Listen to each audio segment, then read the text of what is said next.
পঞ্চম ধাপে ২৯ পৌরসভায় নির্বাচন, মেয়র পদে আওয়ামী লীগের জয় জয়কার।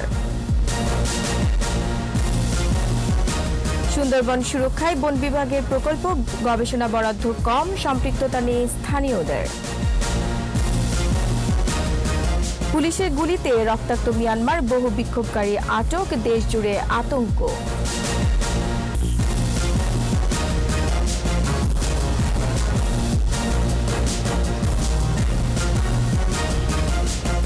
শুনছিলেন ফার্স্ট সিকিউরিটি ইসলামী ব্যাংক লিমিটেড সংবাদ শিরোনাম। আমন্ত্রণ জানাচ্ছি সকাল ৯টার ২১ সংবাদে। সাথে আছে আমি রোমানা আমিন।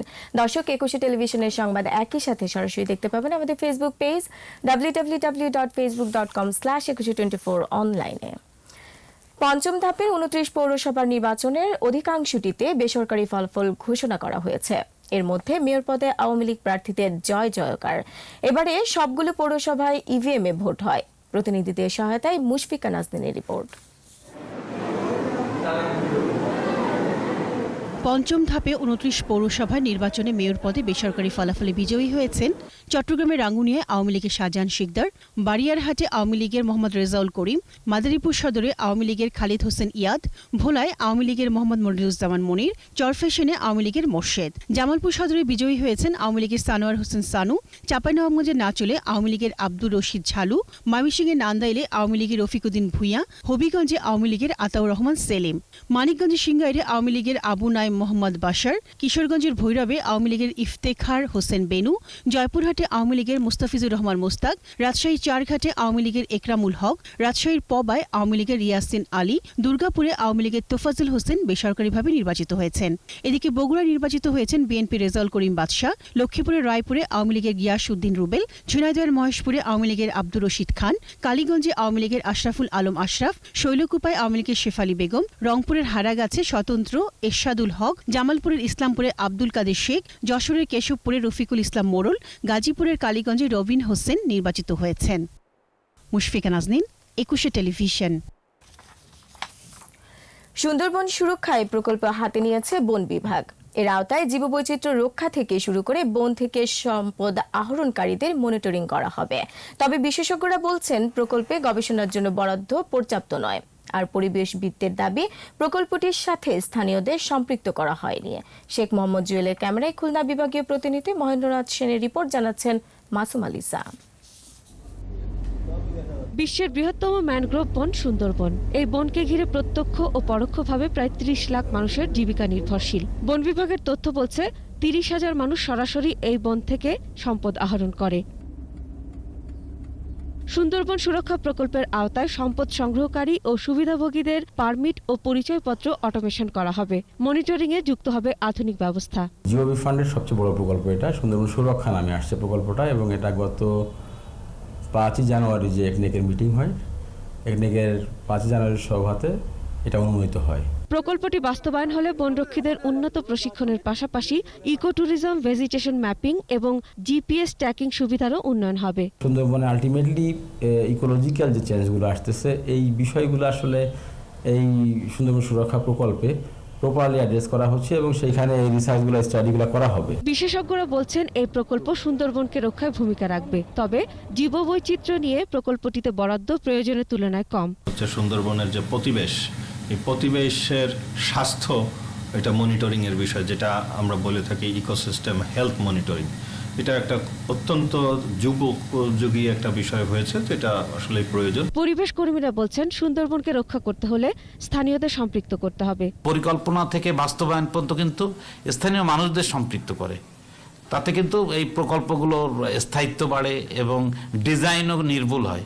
বন, পরিবেশ ও জলবায়ু উপমন্ত্রী জানিয়েছেন, এ বছরই শুরু হবে প্রকল্পের কাজ। বছরের শেষের দিকে টুকটাক কিছু তো ছাড়তে পারে। প্রজেক্টটা তো ৪ বছরের, আমার মনে হয় নিশ্চয়ই এবছরে অল্প কিছু পাবো। ২০২৩-২৪ অর্থ বছরের প্রায় ১৫৮ কোটি টাকা ব্যয়ে সরকারের নিজস্ব অর্থায়নে এই প্রকল্প বাস্তবায়ন করা হবে। মাসুম আলিসা, ২১ টেলিভিশন। এ পর্যায়ে আমাদের বিশেষ আয়োজন স্বাধীনতার ৫০। শুরু হলো স্বাধীনতার মাস, অগ্নিঝরা মার্চ। পাকিস্তানের শাসকদের শোষণে পিষ্ট বাঙালির ইতিহাস সংগ্রামের ইতিহাস। ভাষা সংস্কৃতির উপর আঘাতের বিরুদ্ধে প্রতিবাদের শুরু। ৫২তে রক্ত দেয় বাঙালি।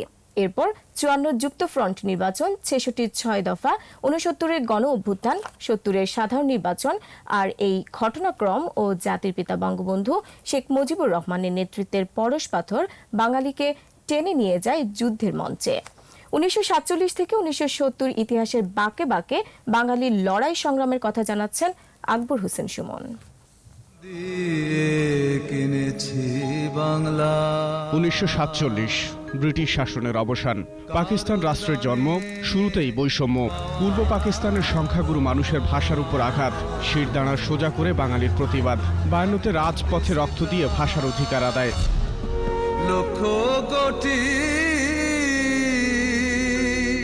বাঙালি বুঝে গেছে এই পাকিস্তানের সাথে আর থাকা যাবে না। আন্দোলন সংগ্রামের নেতৃত্বে তাদেরই প্রিয় মুজিব ভাই। 54 যুক্ত ফ্রন্ট নির্বাচনে জয় লাভের পর সরকার গঠন করলেও বাঙালিকে ক্ষমতায় থাকতে দেয়া হলো না। গ্রেফতার করা হলো শেখ মুজিবুর রহমানকে। পূর্ব পাকিস্তানের প্রাদেশিক পরিষদে বাঙালির রাজনৈতিক মোর্চা যুক্ত ফ্রন্টের ভূমিধস বিজয়। বোঝা গেল বাঙালি রায় দিয়ে দিল পাকিস্তান তাদের কাছে অনাকাঙ্ক্ষিত।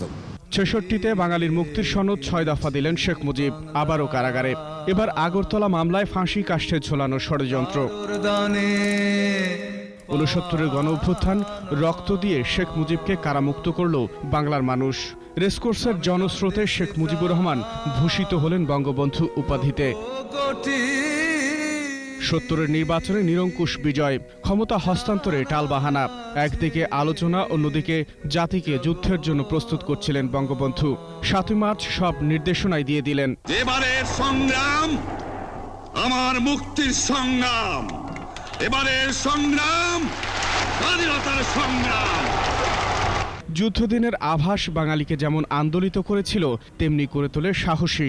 অ্যান্থনি ম্যাসকারেনহাসকে নির্বাচনের 3 দিন আগে বলে দিয়েছিলেন যে আমার দল নির্ধারিত 169টি আসনের মধ্যে 167টি পাবে। তাই হয়েছিল, তো কিন্তু ক্ষমতা তো পেলাম না। বঙ্গবন্ধুর ইশারার অপেক্ষা শেষে মুক্তিকামী বাঙালি নির্দেশ পায় যুদ্ধে ঝাঁপিয়ে পড়ার। বঙ্গবন্ধুর 7 মার্চের ভাষণ, যাতে করে তিনি সাংকেতিক ভাষায় স্বাধীনতার কথা বলে দিলেন এবং পরিস্থিতি বিবেচনায় এটি ছিল সর্বোত্তম ভাষণ তার জীবনের। 16 থেকে 24 আলোচনা হলো ইয়াহিয়া খানের সঙ্গে, যা ছিল প্রহসনের আলোচনার আড়ালে তারা অপারেশন সার্চ লাইট চূড়ান্ত করে। স্বাধীনতার সুবর্ণ জয়ন্তীতে বিশ্ববাসী স্মরণ করবে এই সংগ্রামের ইতিহাস, মুক্তির ইতিহাস। বঙ্গবন্ধু শেখ মুজিবুর দুর্জয় বীর জিন্দাবাদ। আকবর হোসেন সুমন, 21 টেলিভিশন, ঢাকা।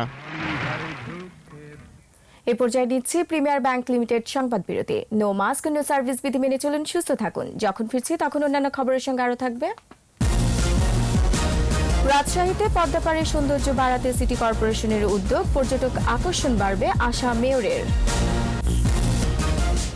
বিরতির পর আবার আমন্ত্রণ সকাল 9টার 21 সংবাদে। বাংলাদেশ থেকে সুইস ব্যাংকে পাচার হওয়া বিভিন্ন ব্যক্তি ও প্রতিষ্ঠানের অর্থ ফেরত আনতে সরকার সহ সংশ্লিষ্ট বিবাদীদের নিষ্ক্রিয়তা কেন বেআইনি হবে না তা জানতে চেয়ে রুল জারি করেছেন হাইকোর্ট। বিচারপতি মোহাম্মদ নজরুল ইসলাম তালুকদার ও বিচারপতি মহিউদ্দিন শামীমের বেঞ্চ রুল সহ এসব আদেশ দেন। একই সঙ্গে পানামা পেপারসে নাম আসা অর্থ পাচারকারীদের বিষয়ে কি পদক্ষেপ গ্রহণ করা হয়েছে তাও জানাতে রুল দিয়েছেন আদালত। পাশাপাশি বিদেশে অর্থ পাচারকারীদের বিষয়ে সরকার কি কি পদক্ষেপ গ্রহণ করেছে তা জানাতে নির্দেশ দিয়েছেন হাইকোর্ট। এর আগে গত 1 ফেব্রুয়ারি সুইস ব্যাংক সহ বিদেশে পাচারকৃত অর্থ অবিলম্বে ফেরত আনতে রিট করা হয়। মানি লন্ডারিং এর মাধ্যমে অর্থ পাচারের ঘটনাগুলা তদন্তের জন্য কেন আলাদা একটা তদন্ত টিম করা হবে না সেই বিষয়ে, এবং সুইস ব্যাংকের জব্দকৃত টাকা ফেরত আনার বিষয়ে ব্যর্থতা কেন অবৈধ করা ঘোষণা করা হবে না। সুইস ব্যাংক থেকে টাকা আনার যেই প্রসেস সেটা আমাদের কি অবস্থান, এছাড়া খুব আলোচিত পানামা পেপারসের কি অবস্থান আমরা সেটা বলেছি, অনুসন্ধান দিন আছে। রাজশাহীর বিনোদন পিপাসুদের প্রিয় স্থান পদ্মাপাড়ের সৌন্দর্য বাড়ানোর পরিকল্পনা নিয়েছে সিটি কর্পোরেশন। এজন্য একটি প্রকল্প হাতে নেওয়া হয়েছে। সিটি মেয়র খায়রুজ্জামান লিটন জানিয়েছেন, সব কাজ শেষ হলে রাজশাহীর পদ্মা আকর্ষণ বাড়াবে। হাসান আল মোমিনের ক্যামেরায় রাজশাহী বিভাগীয় প্রতিনিধি বদরুল হাসান লিটনের রিপোর্ট, জানাচ্ছেন শামুর ইসলাম। বুলনপুর থেকে বড়কঠি ও পঞ্চবটি হয়ে সাতবাড়িয়া, প্রায় 12 কিলোমিটার পদ্মা পার এখন রাজশাহী নগরীর বিনোদনের সেরা ঠিকানা। সকাল দুপুর বিকেল প্রাণ চাঞ্চল্যে মুখর পদ্মা পাড়ের সৌন্দর্য বাড়াতে এরই মধ্যে নির্মিত হয়েছে ওয়াকওয়ে ও দৃষ্টিনন্দন আলপনা আঁকা এই ঝুলন্ত সেতু। আগে মানে অনেকটাই অসচ্ছল অবস্থা ছিল, আপনার এই পাশ দিয়ে যাওয়া আসাও করা যাইতো না, এখন অনেক পরিষ্কার পরিচ্ছন্ন, এই জন্য ভালো লাগছে। সকলের এখানে ঘুরতে খুবই ভালো লাগবে, সবাই বলছে যে খুবই সুন্দর, মানে অসাধারণ হয়েছে। পদ্মা পাড়ে সামান্য হাঁটাপথ পেরোলেই চোখে পড়ে সুদৃশ্য গ্যালারি সমৃদ্ধ মুক্ত মঞ্চ। এটি লালন শাহ পার্ক। আঁকাবাঁকা সিঁড়ির মতো সাজানো গ্যালারিতে বসে অনায়াসে দেখা যায় পদ্মার রূপ। আমি এখানে আব্বু আম্মুর সাথে ঘুরতে এসেছি। সবাই আসছে, মজা করছে, আনন্দ করছে। বৈকালে সবাই একটু আসছে, বাচ্চা কাচ্চা নিয়েও আমরা বেরোতে পারছি। পদ্মা পাড়ের সৌন্দর্য বাড়াতে নেওয়া হয়েছে আরও কিছু প্রকল্প।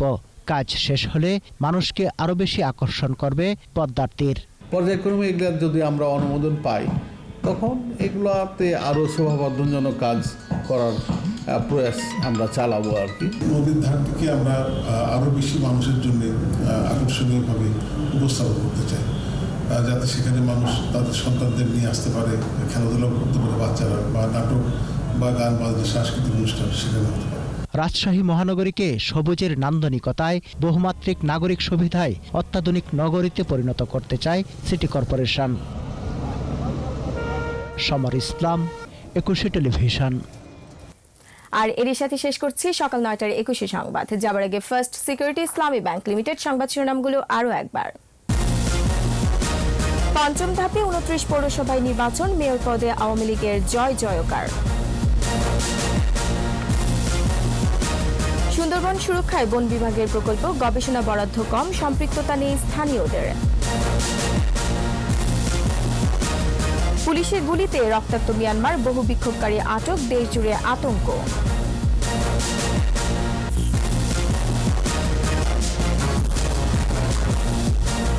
দর্শক, সর্বশেষ খবর জানতে ডায়াল করুন 2021 নম্বরে, আর ভিজিট করুন 21-tv.com এই ওয়েবসাইটে। এছাড়া ফেসবুকে ভিজিট করতে পারেন facebook.com/2124 অনলাইনে। এতক্ষণ সাথে থাকার জন্য ধন্যবাদ। পরবর্তী সংবাদ বেলা 12টায় দেখার আমন্ত্রণ রইল। স্বাস্থ্যবিধি মেনে চলুন, সুস্থ থাকুন, 21-এর সাথেই থাকুন।